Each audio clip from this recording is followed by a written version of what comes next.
দিনী ভাই ও বোন, যে ব্যক্তি ফজরের পরে মাগরিবের পরে এই দোয়াটি 3 বার করে পাঠ করে দ্রুত সময়ে আল্লাহ তাআলা ধনী বানিয়ে দিবেন। এবং ওই ব্যক্তি যদি চোখে কম দেখে তাহলে চোখের জ্যোতি তার বৃদ্ধি পাবে, কানে কম শুনলে শ্রবণ শক্তি আল্লাহ তাআলা বৃদ্ধি করে দিবেন। ওই ব্যক্তির যদি মাথা ব্যথা থাকে ভালো হয়ে যাবে, গ্যাস্ট্রিক থাকলে ভালো হয়ে যাবে, পেট পিঠ কোমরে ব্যথা হাড়ে ব্যথা যে কোনো অসুস্থতার জন্য এই দোয়াটি যদি পড়ে নবীজি সাল্লাল্লাহু আলাইহি ওয়াসাল্লাম বলছেন আল্লাহ তাআলা তাকে পরিপূর্ণ সুস্থতা আল্লাহ তাআলা দান করবেন। আল্লাহ রাব্বুল আলামিন পবিত্র কোরআনুল কারীমের মধ্যে আল্লাহ পাক বলেন, ওয়া ইযা মারিতু ফাহুয়া ইয়াশফিন। যখন আমরা অসুস্থ হই মহান আল্লাহ রাব্বুল আলামিন তিনি আমাদেরকে সুস্থ করে দেন। আল্লাহ তাআলা কোরআনুল কারীমের মধ্যে বলেন, ওয়া ইযা মারিতু ফাহুয়া ইয়াশফিন। আমরা যখন অসুস্থ হয়ে যাই আমাদেরকে যিনি সুস্থ করে দেন তিনি হলেন আল্লাহ। কোরআনুল কারীমের মধ্যে আল্লাহ রাব্বুল আলামিন বলেন, ওয়ানাজ্জালনা আলাইকাল কিতাবা তিবয়ানান লিকুল্লি শাই। আল্লাহ তাআলা বলেন পবিত্র কোরআন আল্লাহ তাআলা সকল রোগের মহা ঔষধ হিসেবে আল্লাহ তাআলা কোরআনটা নাজিল করেছেন। এই পবিত্র কোরআন হলো ঈমানদারদের জন্য রহমত এবং শিফা। আল্লাহ তাআলা কোরআনুল কারীমের আরেক জায়গায় বলেন, কুল হুয়া লিল্লাযীনা আমানু হুদাও ওয়া শিফা। হাবিব মুহাম্মদ সাল্লাল্লাহু আলাইহি ওয়াসাল্লাম আমার বান্দারা যদি আপনাকে জিজ্ঞেস করে তাহলে আপনি বলে দেন এই কোরআনটা হলো ঈমানদারদের জন্য হিদায়াত এবং শিফা। এজন্য আজকের দোয়াটি বড় দামি। যে কোনো রোগের জন্য দোয়াটি যদি পড়েন আল্লাহ তাআলা আপনাকে সুস্থতা দান করে দিবেন, শারীরিক সুস্থতা দান করে দিবেন, চোখের জ্যোতি বেড়ে যাবে, চোখ দিয়ে ভালো দেখতে পাবেন, কান দিয়ে ভালো শুনতে পাবেন, কোমর ব্যথা হাড় ব্যথা গ্যাস্ট্রিক আলসার সব রোগের জন্য অনেক কার্যকর হলো এই দোয়াটি। একজন বেদুইন নবীজির কাছে আসলেন। ওই মুসলমান বেদুইন এসে নবীজিকে বললেন, ইয়া রাসূলুল্লাহ, ইয়া হাবিবাল্লাহ, আমি অসহায়, আমি গরীব, আমি দরিদ্র। নবীজি আমি ধনী হতে চাই, আমাকে এমন একটা আমল দেন যে আমলের কারণে আল্লাহ রাব্বুল আলামিন আমাকে ধন দৌলত দিয়ে ধনী বানায়া দিবেন। নবীজি সাল্লাল্লাহু আলাইহি ওয়াসাল্লাম সাহাবীকে ওই বেদুইন মুসলিম ব্যক্তিটিকে এই দোয়াটি শিখিয়ে দিলেন। বলল যে তুমি প্রত্যেক দিন সকালবেলা 3 বার, ফজরের পরে 3 বার, মাগরিবের পরে 3 বার তুমি দোয়াটি পাঠ করবে। ওই সাহাবী চলে গেলেন, গিয়ে তিনি নিয়মিত আমল করতেছেন, পাঠ করতেছেন। কিছুদিন পরে ওই সাহাবী প্রিয় নবী সাল্লাল্লাহু আলাইহি ওয়াসাল্লামের কাছে আসছেন। আয়েশা বলে, ইয়া রাসূলুল্লাহ, ও মায়ার নবীজি, আপনি আমাকে এমন এক আমল দিয়েছেন যে আমলের কারণে আল্লাহ রাব্বুল আলামিন আমাকে এত পরিমাণে ধন দৌলত দিয়েছেন, আমি ধনী হয়ে গেছি। এজন্য আল্লাহর উপর পরিপূর্ণ ভরসা রেখে আমল করতে হবে। আমলের মাধ্যমে আপনার দোয়া কবুল হবে। আল্লাহর কাছে আপনি যা চাইবেন আল্লাহ তাআলা তাই দিবেন। আল্লাহ তাআলা কোরআনুল কারীমের মধ্যে বলেন, ওয়াইদা সাআলাকা ইবাদি আন্নি ফাইন্নী করিব উজিবু দাওয়াতাদ দাঈ ইযা দাআন। আল্লাহ পাক বলেন, মুহাম্মদ সাল্লাল্লাহু আলাইহি ওয়াসাল্লাম, আমার বান্দারা যদি আপনাকে জিজ্ঞেস করে, আমি আল্লাহ সম্পর্কে যদি প্রশ্ন করে, আপনি বলে দেন ইন্নী করিব, আমি আল্লাহ অতি নিকটে আছি। আমি আল্লাহর কাছে যা চাইবে আমি আল্লাহ রাব্বুল আলামিন তাকে তাই দিব। এজন্য আমাদের যখন যা কিছু প্রয়োজন আল্লাহর কাছে চাওয়ার মতো করে চাইতে হবে। আল্লাহ তাআলার একজন পয়গম্বর হযরতে আইয়ুব আলাইহিস সালাম, আল্লাহ তাআলা ওনাকে পরীক্ষা করলেন, কঠিন রোগ দিলেন। ওই রোগ থেকে ওনার শরীরটা পচন ধরতে শুরু করলো, পাগুলা পচে গেল, হাতগুলা পচে গেল, পিঠ পচে গেল, সারাটা শরীর পচে গেছে। এবার যখন পোকায় শুধু পচেই ক্ষান্ত হয় নাই, শরীরের মধ্যে পোকায় কিলবিল কিলবিল করে। প্রিয় নবী সাল্লাল্লাহু আলাইহি ওয়াসাল্লাম সাহাবীদেরকে বলেছেন, সাহাবীরা, ওই আইয়ুব নবী এত ধৈর্যশীল ছিলেন, পোকায় কিলবিল করতেছে। এবার তিনি হযরতে আইয়ুব আলাইহিস সালামের যখন জিহ্বা পর্যন্ত পোকা চলে গেল, পৌঁছে গেল, এবার তিনি ডাক দিয়ে বলেন, মালিক, ও আমার আল্লাহ, রব্বি আন্নী মাসসানিয়াদ দুররু ওয়া আনতা আরহামুর রাহিমিন। ও আমার আল্লাহ, ও দয়ার মালিক, ও আমার আল্লাহ, আমার হাত পচে গেছে, পা পচে গেছে, শরীরটা পচে গেছে, ধৈর্য ধরেছি, আপনার কাছে সাহায্য চেয়েছে। আল্লাহ, যদি জিহ্বাটা যদি পচে যায় তাহলে আপনার জিকির কিভাবে করব? জিহ্বাটা যদি পচে যায় আপনাকে ডাকবো কিভাবে? আল্লাহ তাআলার এই কথাটা বড্ড ভালো লেগেছে।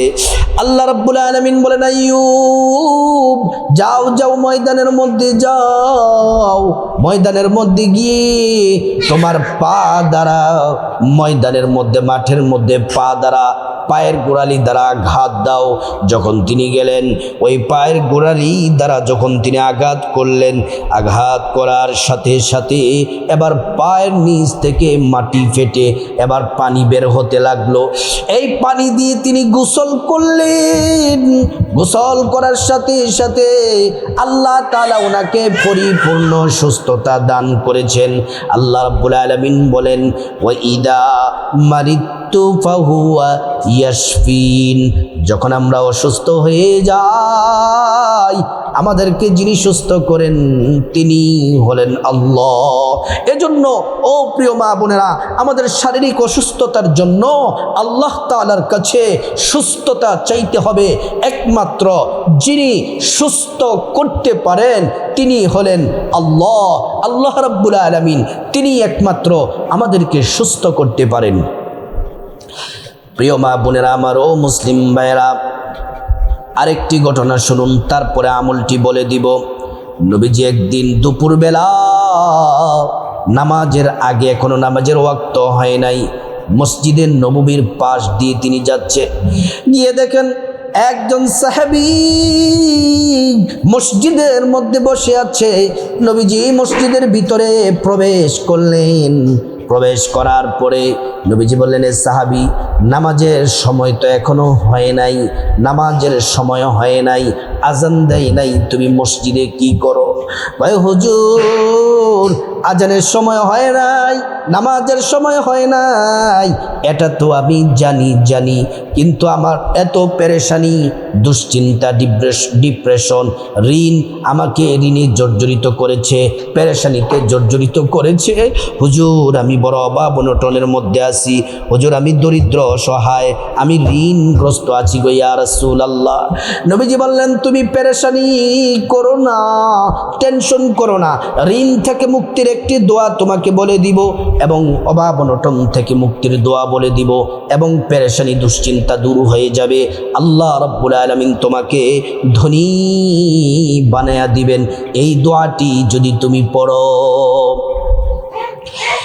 প্রিয় মা বোনেরা, ও আমার মুসলিম ভাইরা, ভালো করে শুনুন। আল্লাহর প্যারা রাসূল সাল্লাল্লাহু আলাইহি ওয়াসাল্লাম এই সাহাবীকে আল্লাহর নবী দোয়াটা শিখিয়েছেন। এই সাহাবী যখন দোয়াটি প্রত্যেক দিন ফজরের পরে 3 বার পড়েন, মাগরিবের পরে 3 বার পড়েন, আল্লাহ তাআলা কিছুদিনের মধ্যে তার ঋণ পরিশোধের ব্যবস্থা করে দিলেন, অভাব অনটন দূর করে দিলেন। আল্লাহ রাব্বুল আলামিন রিজিক আর ধন দৌলত দিয়ে তাকে ধনী বানায়া দিয়েছেন। প্রিয় মা বোনেরা আমার, এজন্য আমলটি করতে হবে ফজরের পরে 3 বার এবং মাগরিবের পরে 3 বার করে পড়তে হবে দোয়াটি। অজু থাকতে হবে অবশ্যই। অজু তো এমনিতেই থাকবে, কারণ ফজরের নামাজ তো পড়েছি অজু সহ, মাগরিবের নামাজ তো পড়েছি আলহামদুলিল্লাহ অজু সহ, সবারই তো অজু থাকে। আপনি সুন্দর করে নামাজের আগে অজুটা করে সুন্দর করে নামাজ পড়বেন, তারপর দোয়াটা পড়বেন। অজুটা সুন্দর করে করলে আল্লাহ তাআলা 2টি পুরস্কার দেন। 1 নাম্বার পুরস্কারও হলো অজুর পানির সাথে আল্লাহ তাআলা গুনাহগুলা সব ঝরে ঝরে আল্লাহ তাআলা মাফ করে দেন। অজুর পানির সাথে গুনাহগুলা মাফ হয়ে যায়। 2 নাম্বার পুরস্কার হলো আল্লাহ তাআলা হাসরের ময়দানে অজুর অঙ্গ প্রত্যঙ্গগুলার মধ্যে নূর দিয়ে দিবেন, নূরে চমকাতে থাকবে। প্যারা নবীজি সাল্লাল্লাহু আলাইহি ওয়াসাল্লাম আমাদেরকে দেখেই চিনে ফেলবেন, আল্লাহর কাছে নিয়ে যাবেন, সুপারিশ করে আল্লাহর জান্নাতে নিরাপদে পৌঁছে দিবেন। তারপর ফজর এবং মাগরিবের নামাজের উপরে দোয়া কিন্তু একই। 1 নাম্বার যেই দোয়া পড়বেন, দোয়াটি পড়ার আগে নবীজির প্রেম মোহাব্বত ভালোবাসা নিয়ে 11 বার দুরূদ শরীফ পড়বেন। সাল্লাল্লাহু আলাইহি ওয়াসাল্লাম, সাল্লাল্লাহু আলাইহি ওয়াসাল্লাম, সাল্লাল্লাহু আলাইহি ওয়াসাল্লাম। একবার দুরূদ পড়লে 10টি গুনাহ মাফ হয়ে যায়, 10টি নেকি পাওয়া যায়, 10টি মর্যাদা আল্লাহ তাআলা বাড়ায়া দেন। শুধু তাই নয়, হাসরের ময়দানে নবীজি শাফায়াত করবেন, নিজ হাতে হাউজে কাউসারের পানি পান করায়া আল্লাহর জান্নাতে নিরাপদে পৌঁছে দিবেন। সুবহানাল্লাহ, আল্লাহু আকবার। তারপরে যারা দ্রুত ধনী হতে চান, যারা চোখে কম দেখেন, কানে কম শোনেন, শরীরের মধ্যে ব্যথা, মাজায় ব্যথা, কোমরে ব্যথা, মাথা ব্যথা, পেট ব্যথা, পিঠ ব্যথা, ও মা বোনেরা, যে কোনো অসুস্থতার জন্য 1 নাম্বার যে দোয়াটি 3 বার পড়বেন ফজরের পরে মাগরিবের পরে, দোয়াটি হলো আল্লাহুম্মা আফিনি ফি বাদানি, আল্লাহুম্মা আফিনি ফি সামঈ, আল্লাহুম্মা আফিনি ফি বাসরি, লা ইলাহা ইল্লা আনতা। আরেকবার বলে দিচ্ছি, আল্লাহুম্মা কফিনি, আল্লাহুম্মা আফিনি। দোয়াটি এইভাবে, আল্লাহুম্মা আফিনি ফি বাদানি, আল্লাহুম্মা আফিনি ফি সামঈ, আল্লাহুম্মা আফিনি ফি বাসরি, লা ইলাহা ইল্লা আনতা। আরেকবার বলে দিচ্ছি, আল্লাহুম্মা আফিনি ফি বাদানি, আল্লাহুম্মা আফিনি ফি সামঈ, আল্লাহুম্মা আফিনি ফি বাসরি, লা ইলাহা ইল্লা আনতা। এই দোয়াটা ফজরের পরে 3 বার, মাগরিবের পরে 3 বার। তারপর যারা অভাব অনটনে আছেন, ঋণগ্রস্ত আছেন, বিপদে আছেন, মুসিবতে আছেন, সমস্যায় আছেন, পারিবারিক অশান্তি পেরেশানি সব দূর হয়ে যাবে, এই 2 নাম্বার দোয়াটাও ফজরের পরে 3 বার, মাগরিবের পরে 3 বার পড়বেন। দোয়াটি হলো আল্লাহুম্মা ইন্নী আউযু বিকা মিনাল হাম্মি ওয়াল হাজানি ওয়া আউযু বিকা মিনাল আজজি ওয়াল কাসালি ওয়া আউযু বিকা মিনাল জুবনি ওয়াল বুখলি ওয়া আউযু বিকা মিন গলাবাতিদ দাইনি ওয়া কহরির রিজাল। আরেকবার বলছি, আল্লাহুম্মা ইন্নী আউযু বিকা মিনাল হাম্মি ওয়াল হাজানি ওয়া আউযু বিকা মিনাল আজিজি ওয়াল কাসালি ওয়া আউযু বিকা মিনাল জুবনি ওয়াল বুখলি ওয়া আউযু বিকা মিন গলাবাতিদ দাইনি ওয়া কাহরির রিজাল। আরেকবার বলছি, আল্লাহুম্মা ইন্নী আউযু বিকা মিনাল হাম্মি ওয়াল হাজানি ওয়া আউযু বিকা মিনাল জুবনি ওয়াল বুখলি ওয়া আউযু বিকা মিন গলাবাতিদ দাইনি ওয়া কাহরির রিজাল। ফজরের পরে, মাগরিবের পরে 1 নম্বরে দুরূদ শরীফ, 2 নম্বর প্রথম দোয়াটি 3 বার, তারপরে 3 নম্বরে তৃতীয় দোয়াটি 3 বার করে পড়বেন। তারপর আল্লাহুম্মা আমিন বলে মুনাজাত দিবেন। মুনাজাতের শুরুতে আল্লাহ পাকের একটি নাম 3 বার পড়বেন। নবীজি কসম করে বলেছেন, এই নামটি পড়লে আল্লাহ তাআলা দোয়া কবুল করেন, একটা দোয়াও আল্লাহ রাব্বুল আলামিন ফিরিয়ে দিবেন না। প্রিয় মা বোনেরা আমার, আল্লাহ পাকের নামটি হলো ইসমে আজম, ইয়া দাল জালালি ওয়াল ইকরাম, ইয়া দাল জালালি ওয়াল ইকরাম, ইয়া দাল জালালি ওয়াল ইকরাম। তারপর আল্লাহ সুবহানাহু ওয়া তাআলার কাছে আপনার জীবনের গুনাহ মাফ চাইবেন। মা বাবা, ভাই বোন, স্ত্রী, ছেলে মেয়ে, আপনজন, আত্মীয় স্বজন সবার গুনাহ মাফ চাইবেন। প্রত্যেকের গুনাহগুলো আল্লাহ তাআলা মাফ করে দিবেন। তারপর রব্বুল আলামিনের কাছে, খাসভাবে আল্লাহর কাছে আপনার যত বিপদ, মুসিবত, সমস্যা, পেরেশানি, দুশ্চিন্তা, ঋণগ্রস্ত, অ্যাক্সিডেন্ট, দুর্ঘটনা, জাহান্নাম, প্রত্যেকটা আযাব গজব থেকে আল্লাহর কাছে মুক্তি চাইবেন। প্রত্যেকটা দোয়া আল্লাহ কবুল করবেন। তারপর রব্বুল আলামিনের কাছে, খাসভাবে আল্লাহর কাছে আপনার যা কিছু প্রয়োজন, টাকা পয়সা, ধন দৌলত, রিজিক, খাবার দাবার, নেক হায়াত, নেক সন্তান, নেক পরিবার, পরকালের জান্নাত চাইবেন। প্রত্যেকটা দোয়া আল্লাহ পাক কবুল করবেন। তারপর রব্বুল আলামিনের কাছে খাসভাবে আপনার মা বাবা, আত্মীয় স্বজন, পূর্বপুরুষ যারা কবরবাসী, তাদের জন্য দোয়া করবেন। আল্লাহ তাআলা তাদেরকে ক্ষমা করে জান্নাতবাসী করে দিবেন। আল্লাহ তাআলা আমাদের সবাইকে এই শ্রেষ্ঠ আমলটি করার তৌফিক দান করুন।